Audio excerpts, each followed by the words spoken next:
made great strides here during the course of your time. I guess in terms of this season, there's been frustration. So how big a summer do you think, to push on again, do you feel to kind of make strides and big things? I mean, but I think we made big strides this season. Yeah, big time. Because we should be in a very different position with everything that happened. Yeah. Tell me why. Because there is no team in the Premier League history with 5 red cards and the amount of injuries that we had that are in the position that we are today. Hasn't been done. No. And in that context, I mean, you were saying about your proudest moment. One of the proudest, because this could have gone, yeah. And there is something that is held in it, and that foundation, that culture, and that mentality is what is holding that. And so do we need to kind of keep that in that context, in your view?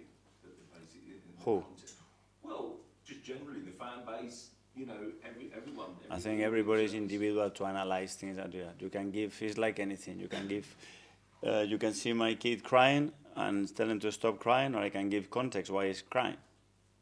Because he's sad because he banged his head against the furniture, or because he just wants the chocolate. So I have a very different reaction. If you want to give no context to a situation, then don't give context. You have many examples in this Premier League this season, many clubs with certain context and where they are. Do you reproach yourself with the injuries? You always analyse yourself, and I don't need to talk about that. And basically, with the injuries, does that come down to bad luck? Is that calling on to the same group of players?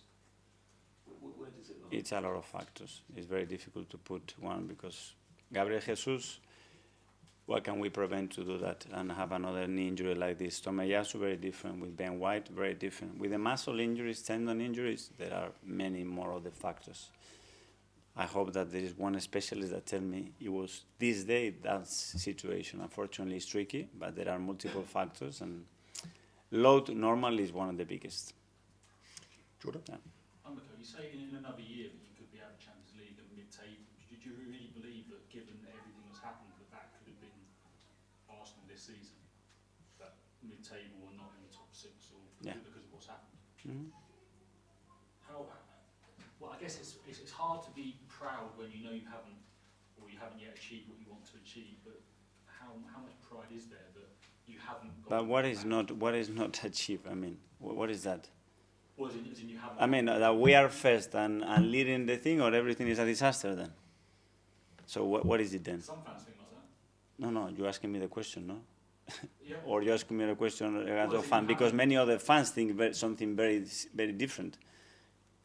So you haven't achieved what you want to achieve in terms of winning the league? That will happen at the end of the season. Let's see. We have to understand the circumstances that we had as well, and we are still where we are. But I'm not here to justify anything, guys. We are here to win, that's it, and to win the next game, and to win the previous 15, and the next 15, that's it, and to win the Champions League we can. That's the objective, that's clear. Sam? Sorry, Sam. Keep going, go. Let him do it. And just on Ben White, there is talk of him maybe getting an England call-up. Yeah. The last time he pulled out the squad, so you see quite a lot of criticism from fans, and are you worried that if he is then called up again, that all this will then resurface and be bad for him mentally? I don't know. Well, that's a conversation that him and Thomas have to have, and whatever they decide, obviously, I think it will come in great terms, and it will make sense, and it will be the right decision. Sam?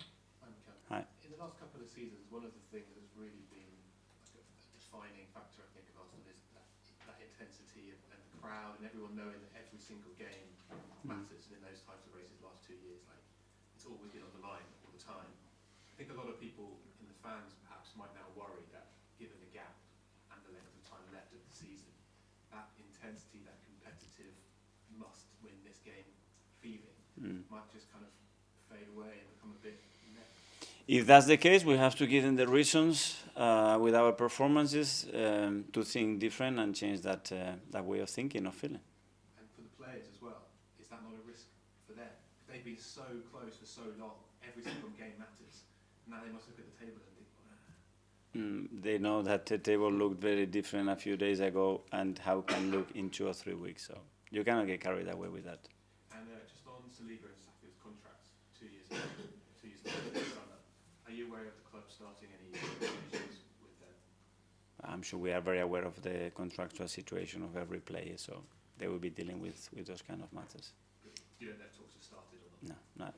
No, yes and no, no. I don't know. Ed?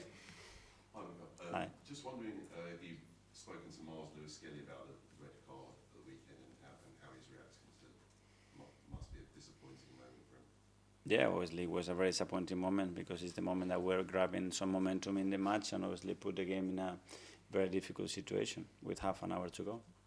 And in terms of wider discipline of the team, I know there are individual moments in the season, you can't pick them out, but 5 red cards, 2 more than any other team. You said before, it really has held you back this season. Is that something that you're going to talk to the players about, or do you think that it's something they need to individually work out themselves? Yeah, there are things that in certain red cards that we had, we could have done things differently, even though now the rules appear to change again and not consider what it was considered before. In other aspects, it's very difficult to change because when you ask the player why they made that decision, it's a very spontaneous decision, very sharp movement, a decision making that caused you the action. Very difficult to change that. Okay, last couple. Firstly, Isan. Hi. With the team, with a few months left of the season, do you sometimes scratch your head and think where a goal's going to come from? Because obviously against West Ham there was, I think, 2 shots on target. West Ham had 2 shots on target themselves. I know there's injuries obviously are a major factor for this, but it's not, looking ahead, isn't it a massive problem you've got here in terms of goals? If you take the isolation of the last game, the answer is, yeah, 20 shots, 21 shots, 2 on target. If you take the last 15 against the best team in the Premier League with the most threat on the goal difference is the same. So depending when you look at it. But we have what we have and we are where we are. And always you have to have the intention and the ambition to change it and evolve it, understanding what players are capable of doing that and what you can demand to them. Does it worry you though? The other day worried me because I didn't see the threat that and the situation that we have to put West Ham under pressure to really have the feeling that any moment we can score a goal, not just one particular moment, but consistently any moment that we have that threat. And obviously on the weekend, looking at the bench, there's about 5 full-backs on the bench. What's that like as a manager to look at the bench when you want to change things and see there's 5 full-backs and not many striking options? I think you have to think in a different way.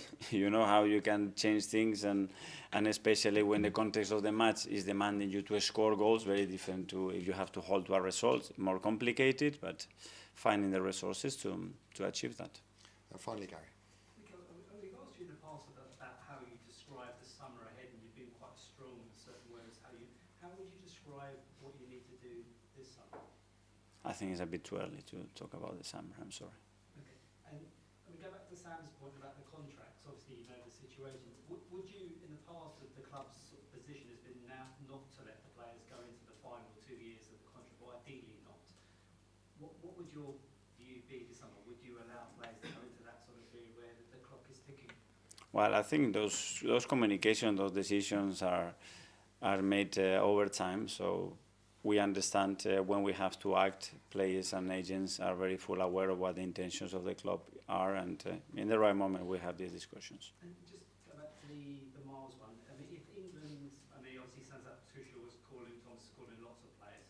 If you were to call Myles about England and the left-back position, would you be in favour of that? Well, they are entitled to do that, and it will be an incredible thing for the player. Okay, guys. Thanks very much. Yeah. Cheers. Thank you. Thank you.